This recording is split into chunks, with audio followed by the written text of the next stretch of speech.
देखो गुरु खालसा पंथ ਦੀ ਜਿੰਨੀ ਵੀ ਦੁਨਿਆਵੀ ਸਾਰਾ ਗਤੀਵਿਧੀ ਹੈ ਨਾ ਉਹਦਾ ਆਧਾਰ ਖਾਲਸਾ ਜੀ ਦੇ ਬੋਲਬਾਲੇ। ਤੋ ਜਿਹੜਾ ਹੋਲਾ ਮਹੱਲਾ ਇੱਕ ਤਿਉਹਾਰ ਹੈ ਜਿਹੜਾ ਗੁਰੂ ਖਾਲਸਾ ਪੰਥ ਮਨਾਉਂਦਾ, ਉਹ ਖਾਲਸਾ ਜੀ ਦਾ ਬੋਲਬਾਲਾ ਕਿਸ ਪ੍ਰਕਾਰ ਹੋਏ ਉਹਦੇ ਪ੍ਰਥਾਈ ਹੀ ਹੁੰਦਾ ਸਾਰਾ। ਤੇ ਜਿਹੜਾ ਮਹੱਲੇ ਵਾਲਾ ਦਿਨ ਹੈ ਉਸ ਨੀਤੀ ਨੂੰ ਲਾਗੂ ਕਰਨ ਦੇ ਲਈ ਜਿਹੜੀ ਇੱਕ ਸਰੀਰਕ ਤਾਕਤ ਚਾਹੀਦੀ ਹੈ, ਇੱਕ ਸ਼ਸਤਰ ਵਿਦਿਆ ਚਾਹੀਦੀ ਆ, ਉਸ ਪ੍ਰੈਕਟਿਸ ਨੂੰ ਅਮਲ ਦੇ ਵਿੱਚ ਲਿਆਉਣ ਦੇ ਲਈ ਮਹੱਲਾ ਮਨਾਉਂਦੇ ਰਹੇ। ਟੀਵੀ 84 ਇੰਡੀਆ ਦੇ ਨਾਲ ਜੁੜਿਓ ਖਾਲਸੇ ਦੀ ਪਾਵਨ ਧਰਤੀ ਸ੍ਰੀ ਅਨੰਦਪੁਰ ਸਾਹਿਬ ਦੇ ਵਿੱਚ ਮੌਜੂਦ ਹਾਂ। ਖਾਲਸਾਈ ਰਵਾਇਤਾਂ ਦੇ ਮੁਤਾਬਕ ਹੋਲਾ ਮਹੱਲਾ ਮਨਾਇਆ ਜਾ ਰਿਹਾ ਹੈ। ਤਾਂ ਸਾਡੇ ਨਾਲ ਗੱਲਬਾਤ ਕਰਨ ਵਾਸਤੇ ਸਰਦਾਰ ਮਨਤੀਰ ਸਿੰਘ ਜੀ ਸਿੱਖ ਸਿਆਸਤ ਤੋਂ ਨੇ, ਉਹਨਾਂ ਦੇ ਨਾਲ ਗੱਲਬਾਤ ਕਰਾਂਗੇ। ਹੋਲੇ ਮਹੱਲੇ ਦਾ ਮਹੱਤਵ ਕੀ ਹੈ, ਕਿਸ ਤਰੀਕੇ ਦੇ ਨਾਲ ਮਨਾਇਆ ਜਾਣਾ ਚਾਹੀਦਾ। ਭਾਈ ਸਾਹਿਬ ਜੀ, ਸਭ ਤੋਂ ਪਹਿਲਾਂ ਫਤਿਹ ਬੁਲਾਉਣੇ ਜੀ। ਵਾਹਿਗੁਰੂ ਜੀ ਕਾ ਖਾਲਸਾ, ਵਾਹਿਗੁਰੂ ਜੀ ਕਾ ਖਾਲਸਾ, ਵਾਹਿਗੁਰੂ ਜੀ ਕੀ ਫਤਿਹ।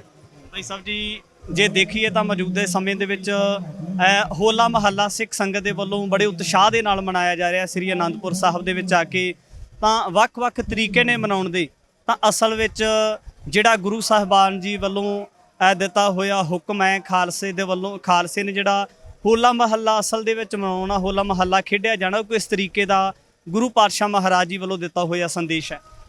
ਦੇਖੋ ਗੁਰੂ ਖਾਲਸਾ ਪੰਥ ਦੀ ਜਿੰਨੀ ਵੀ ਦੁਨਿਆਵੀ ਸਾਰਾ ਗਤੀਵਿਧੀ ਹੈ ਨਾ ਉਹਦਾ ਆਧਾਰ ਖਾਲਸਾ ਜੀ ਦੇ ਬੋਲਬਾਲੇ। ਤੋ ਜਿਹੜਾ ਹੋਲਾ ਮਹੱਲਾ ਇੱਕ ਤਿਉਹਾਰ ਹੈ ਜਿਹੜਾ ਗੁਰੂ ਖਾਲਸਾ ਪੰਥ ਮਨਾਉਂਦਾ, ਉਹ ਖਾਲਸਾ ਜੀ ਦਾ ਬੋਲਬਾਲਾ ਕਿਸ ਪ੍ਰਕਾਰ ਹੋਏ ਉਹਦੇ ਪ੍ਰਥਾਈ ਹੀ ਹੁੰਦਾ ਸਾਰਾ। ਤੋ ਪਹਿਲਾਂ ਜਿਹੜਾ ਹੋਲੇ ਵਾਲਾ ਦਿਨ ਹੈ, ਜਿਹੜਾ ਅੱਜ ਵਾਲਾ ਦਿਨ ਹੈ, ਇਸ ਦਿਨ ਗੁਰੂ ਖਾਲਸਾ ਪੰਥ ਦੀ ਜਿਹੜੀ ਨੀਤੀ ਆ ਉਹਦੇ ਉੱਤੇ ਕਿਸੇ ਵਕਤ ਵਿਚਾਰਾਂ ਹੁੰਦੀਆਂ ਰਹੀਆਂ। ਤੇ ਜਿਹੜਾ ਮਹੱਲੇ ਵਾਲਾ ਦਿਨ ਹੈ ਉਸ ਨੀਤੀ ਨੂੰ ਲਾਗੂ ਕਰਨ ਦੇ ਲਈ ਜਿਹੜੀ ਇੱਕ ਸਰੀਰਕ ਤਾਕਤ ਚਾਹੀਦੀ ਹੈ, ਇੱਕ ਸ਼ਸਤਰ ਵਿਦਿਆ ਚਾਹੀਦੀ ਆ, ਉਸ ਪ੍ਰੈਕਟਿਸ ਨੂੰ ਅਮਲ ਦੇ ਵਿੱਚ ਲਿਆਉਣ ਦੇ ਲਈ ਮਹੱਲਾ ਮਨਾਉਂਦੇ ਰਹੇ। ਤੋ ਇਸ ਕਰਕੇ ਜਿਹੜਾ ਬੁਨਿਆਦੀ ਰੂਪ ਦੇ ਵਿੱਚ ਹੋਲਾ ਮਹੱਲਾ ਉਹ ਖਾਲਸਾ ਜੀ ਕੇ ਬੋਲਬਾਲੇ ਨੂੰ ਪ੍ਰਗਟ ਕਰਨ ਦੇ ਲਈ ਕਿਸ ਤਰੀਕੇ ਦੀ ਵਿਉਂਤਬੰਦੀ ਹੋਵੇ, ਕਿਸ ਤਰੀਕੇ ਦਾ ਅਮਲ ਹੋਵੇ, ਉਹਦੇ ਪ੍ਰਥਾਈ ਮਨਾਇਆ ਜਾਂਦਾ।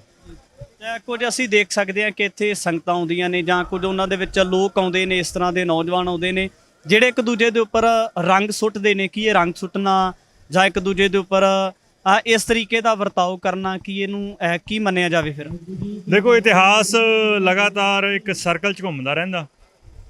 ਪੂਰਾ 100 ਸਾਲ ਹੋ ਗਿਆ ਇਸ ਸਾਲ ਜਦੋਂ ਗੁਰੂ ਖਾਲਸਾ ਪੰਥ ਦੇ ਕੋਲ ਕੇਸਗੜ੍ਹ ਸਾਹਿਬ ਤੇ ਅਨੰਦਪੁਰ ਸਾਹਿਬ ਦੇ ਜਿਹੜੇ ਗੁਰਧਾਮ ਸੀਗੇ ਤੇ ਤਖਤ ਕੇਸਗੜ੍ਹ ਸਾਹਿਬ ਦਾ ਪ੍ਰਬੰਧ ਆਇਆ ਸੀਗਾ। 1922 ਦੇ ਵਿੱਚ ਚੱਕਰਵਰਤੀ ਜਥਾ ਦੁਆਬਾ, ਬਾਬਾ ਹਰਨਾਮ ਸਿੰਘ ਜਾਨ ਵਾਲੇ ਜਾਂ ਦੁਆਬੇ ਦੇ ਜਿਹੜੇ ਸਿੰਘ ਸੀਗੇ, ਉਹਨਾਂ ਨੇ ਇਹ ਪ੍ਰਬੰਧ ਲਿਆ ਸੀਗਾ। ਔਰ ਲਿਆ ਵੀ ਇਹ ਖਾਲਸਾਈ ਤਰੀਕਾ ਕਾਰਨਾ ਸੀਗਾ, ਕੋਈ ਮੁਜ਼ਾਹਰਾ ਕਰਕੇ ਜਾਂ ਗ੍ਰਿਫਤਾਰੀਆਂ ਦਾ ਮੋਰਚਾ ਲਾ ਕੇ ਨਹੀਂ, ਸਗੋਂ ਛਾਪਾਮਾਰ ਯੁੱਧ ਦਾ ਜੋ ਤਰੀਕਾ ਸਿੱਖਾਂ ਦਾ ਪੁਰਾਤਨ ਰਿਹਾ ਉਦੋਂ ਉਹਨਾਂ ਨੇ ਲਿਆ ਸੀਗਾ। ਤੇ ਉਸ ਤੋਂ ਬਾਅਦ ਕਾਫੀ ਸਮਾਂ, ਕੋਈ ਪੌਣੀ ਸਦੀ ਲਾ ਲਓ, 70-80 ਸਾਲ ਇਹ ਹੋਲਾ ਮਹੱਲਾ ਕਾਫੀ ਬਿਹਤਰ ਤਰੀਕੇ ਦੇ ਨਾਲ ਖਾਲਸਾਈ ਰਵਾਇਤ ਅਨੁਸਾਰ, ਜੋ ਸਮੇਂ ਦੇ ਅਨੁਸਾਰ ਦੀ ਸੀ, ਉਹਦੇ ਨਾਲ ਮਨਾਇਆ ਜਾਂਦਾ ਰਿਹਾ।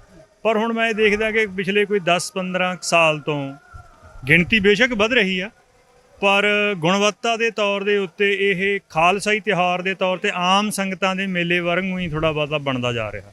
ਇਹ ਇੱਕ ਚਿੰਤਾ ਦਾ ਵਿਸ਼ਾ ਹੈ। ਜੇ ਅਸੀਂ ਮੌਜੂਦਾ ਸਮੇਂ ਦੇ ਵਿੱਚ ਦੇਖੀਏ ਤਾਂ ਅੱਜ ਹੋਲੇ ਮਹੱਲੇ ਵਾਲੇ ਦਿਨ ਇੱਕ ਨਵੀਂ ਚੀਜ਼ ਦੇਖਣ ਨੂੰ ਲੰਮੇਰੇ ਸਮੇਂ ਬਾਅਦ ਮਿਲੀ ਹੈ ਕਿ ਉਹ ਨੌਜਵਾਨ ਦੀਪ ਸਿੱਧੂ ਦੀ ਯਾਦ ਦੇ ਵਿੱਚ ਜਿਹੜਾ ਕਿ ਵੱਖ-ਵੱਖ ਕੈਂਪ ਲਗਾਏ ਜਾ ਰਹੇ, ਖੂਨਦਾਨ ਕੈਂਪ ਲਗਾਏ ਜਾ ਰਹੇ, ਕਿਤਾਬਾਂ ਦੇ ਸਟਾਲ ਲਗਾਏ ਜਾ ਰਹੇ ਆ। ਇਸ ਗੱਲ ਨੂੰ ਕਿਵੇਂ ਦੇਖਿਆ ਜਾਵੇ? ਦੇਖੋ ਮੈਂ ਇਹ ਸਮਝਦਾ ਕਿ ਜਿਹੜਾ ਹੋਲਾ ਮਹੱਲਾ, ਜਿੱਦਾਂ ਮੈਂ ਪਹਿਲਾਂ ਕਿਹਾ ਵੀ ਖਾਲਸਾ ਜੀ ਦੇ ਬੋਲਬਾਲੇ ਦੇ ਪ੍ਰਥਾਏ, ਜਿਸ ਵੀ ਸੱਜਣ ਨੇ ਇੱਥੇ ਆ ਕੇ ਕੋਈ ਵਿਚਾਰ ਕਰਨਾ ਜਾਂ ਕੋਈ ਅਮਲ ਦੀ ਨੀਤੀ ਦੇ ਲਈ ਤਿਆਰੀ ਕਰਨੀ ਆ ਜਾਂ ਵਿਚਾਰ ਕਰਨਾ, ਤਾਂ ਉਹ ਸਾਰੀਆਂ ਚੀਜ਼ਾਂ ਹੋਲੇ ਮਹੱਲੇ ਦਾ ਜੋ ਗੁਰੂ ਸਾਹਿਬ ਦਾ ਮਿਥਿਆ ਹੋਇਆ ਦਾਇਰਾ ਉਹਦੇ ਵਿੱਚ ਆਉਂਦੀਆਂ ਨੇ। ਅਤੇ ਜੋ ਕਿਸੇ ਨੇ ਆਪਣੀ ਸ਼ੌਹਰਤ ਦੇ ਲਈ ਜਾਂ ਸਿਰਫ ਆਪਣੇ ਆਪ ਨੂੰ ਪ੍ਰਮੋਟ ਕਰਨ ਦੇ ਲਈ ਇਹ ਸਾਰੀਆਂ ਚੀਜ਼ਾਂ ਕਰਨੀਆਂ ਨੇ, ਤਾਂ ਮੇਰੇ ਖਿਆਲ ਦੇ ਵਿੱਚ ਉਹ ਗੁਰੂ ਖਾਲਸਾ ਪੰਥ ਦੀ ਚੜ੍ਹਦੀ ਕਲਾ ਦੇ ਸੇਵਾ ਦੇ ਜਾਗੀ 'ਚ ਤਾਂ ਨਹੀਂ ਹਿੱਸਾ ਪਾ ਸਕਦਾ। ਆਪਣੀ ਸੰਸਥਾ, ਆਪਣੀ ਜਥੇਬੰਦੀ ਦੀ ਚੜ੍ਹਦੀ ਕਲਾ ਤਾਂ ਕਰ ਸਕਦਾ। ਇਹ ਵੀ ਕਿਹਾ ਜਾਂਦਾ ਹੈ ਕਿ ਜਿਵੇਂ ਦੀਪ ਸਿੱਧੂ ਨੇ ਪੰਥ ਦੀ ਗੱਲ ਕੀਤੀ, ਪੰਜਾਬ ਦੀ ਗੱਲ ਕੀਤੀ, ਉਹ ਗੁਰੂ ਸਾਹਿਬ ਦੀ ਬਖਸ਼ਿਸ਼ ਦੀ ਗੱਲ ਕਰਦੇ ਸੀਗੇ। ਕਿ ਇਸ ਗੱਲ ਨੂੰ ਲੈ ਕੇ ਕਿਵੇਂ ਮੰਨਿਆ ਜਾਵੇ ਕਿ ਜਿਹੜਾ ਦੀਪ ਸਿੱਧੂ ਅੱਜ ਸਾਡੇ ਕੋਲੋਂ ਸਰੀਰਕ ਤੌਰ 'ਤੇ ਵਿਛੜ ਚੁੱਕੇ ਆ, ਉਹਨਾਂ ਦੇ ਉੱਪਰ ਕੁਝ ਜਿਹੜੀਆਂ ਧਿਰਾਂ ਨੇ ਵੱਖ-ਵੱਖ ਤਰੀਕੇ ਦੇ ਨਾਲ ਦੀਪ ਸਿੱਧੂ ਨੂੰ ਜਿਹੜਾ ਟਾਰਗੇਟ ਅਜੇ ਵੀ ਕਰਨ ਨੂੰ ਜਿਹੜਾ ਉਹਨਾਂ ਦੀ ਕਿਰਦਾਰਕੁਸ਼ੀ ਕਰਨ ਦਾ ਯਤਨ ਕਰ ਰਹੀਆਂ ਨੇ? ਗੁਰੂ ਖਾਲਸਾ ਪੰਥ ਵਾਹਿਗੁਰੂ ਦੀ ਕਿਰਪਾ ਦੇ ਸਦਕਾ ਪ੍ਰਗਟ ਹੋਇਆ। ਇਹ ਬੰਦਿਆਂ ਤੇ ਮਨਸਰ ਨਹੀਂ ਹੈ, ਇਹ ਮਹਾਰਾਜ ਦੀ ਕਲਾ ਦੇ ਉੱਤੇ ਮਨਸਰ ਹੈ। ਤੇ ਪੰਥ ਦੇ ਵਿੱਚ ਜਿਹੜੀ ਅਗਵਾਈ ਆ ਉਹ ਸਦਾ ਪੰਚ ਪ੍ਰਧਾਨੀ ਰਹੀ ਹੈ। ਥਰੂ ਆਊਟ ਹਿਸਟਰੀ ਜਿਹੜੇ ਵੀ ਕੋਈ ਸ਼ਖਸੀਅਤਾਂ ਹੁੰਦੀਆਂ ਉਹਨਾਂ ਦਾ ਕੋਈ ਆਪਣਾ ਯੋਗਦਾਨ ਹੁੰਦਾ ਜ਼ਰੂਰ, ਪਰ ਇਦਾਂ ਕਦੇ ਨਹੀਂ ਰਿਹਾ ਹੈ ਕਿ ਪੰਥ ਕਿਸੇ ਇੱਕ ਸ਼ਖਸੀਅਤ ਤੇ ਨਿਰਭਰ ਰਿਹਾ। ਇਹ ਸਾਡੀ ਜਿਹੜੀ ਅੱਜ ਕੱਲ੍ਹ ਦੀ ਪੀੜ੍ਹੀ ਦੇ ਵਿੱਚ ਗੈਰ ਪੰਥਕ ਸੋਚ ਆ, ਇਹ ਉਹਦਾ ਨਤੀਜਾ। ਤੋ ਗੁਰੂ ਘਰ ਦੇ ਜੋ ਅੱਜ ਤੱਕ ਦਾ ਅਸੀਂ ਇਤਿਹਾਸ ਸੁਣਿਆ, ਉਹ ਇਹ ਸੁਣਿਆ ਕਿ ਗੁਰੂ ਖਾਲਸਾ ਪੰਥ ਦੇ ਵਿੱਚ ਉਹਦੀ ਸੇਵਾ ਪ੍ਰਵਾਨ ਹੋਣੀ ਆ ਜੋ ਗੁਰੂ ਦੀ, ਜੋ ਖਾਲਸੇ ਦੀ ਰਹਿਤ ਦੇ ਵਿੱਚ ਰਿਹਾ। ਜੋ ਖਾਲਸੇ ਦੀ ਰਹਿਤ 'ਚ ਨਹੀਂ ਚੱਲਦਾ, ਉਹਦੇ ਇਤਿਹਾਸ ਦੇ ਵਿੱਚ ਹੋਰ ਵੀ ਬੜੇ ਨਾਂ ਹੋ ਸਕਦੇ ਆ, ਪਰ ਅਸੀਂ ਅਜੇ ਤੱਕ ਜੋ ਸੁਣਿਆ ਪੰਥਕ ਰਵਾਇਤ ਦੇ ਵਿੱਚ, ਉਹ ਜੋ ਪੰਥ ਦੀ ਰਹਿਤ ਦੇ ਅਨੁਸਾਰ ਹੈ, ਜੋ ਪੰਥ ਦੀ ਰਵਾਇਤ ਰਹੀ ਆ, ਪਰੰਪਰਾ ਰਹੀ ਆ, ਉਸ ਦਾਇਰੇ ਦੇ ਵਿੱਚ ਜੋ ਸੇਵਾ ਕਰੂਗਾ ਉਹ ਪ੍ਰਵਾਨ ਹੋਣਾ। ਭਾਈ ਮਨਧੀਰ ਸਿੰਘ ਜੀ ਦੇ ਨਾਲ ਗੱਲਬਾਤ ਕੀਤੀ। ਆਉਣ ਵਾਲੇ ਸਮੇਂ ਦੇ ਵਿੱਚ ਵੀ ਇਸ ਤਰ੍ਹਾਂ ਦੀਆਂ ਤਮਾਮ ਸ਼ਖਸੀਅਤਾਂ ਦੇ ਕੋਲੋਂ ਜਾਣਕਾਰੀ ਲੈ ਕੇ ਤੁਹਾਡੇ ਤੱਕ ਹਾਜ਼ਰ ਹੁੰਦੀ ਰਵਾਂਗੀ। ਧੰਨਵਾਦ। ਵਾਹਿਗੁਰੂ ਜੀ ਕਾ ਖਾਲਸਾ, ਵਾਹਿਗੁਰੂ ਜੀ ਕੀ ਫਤਿਹ।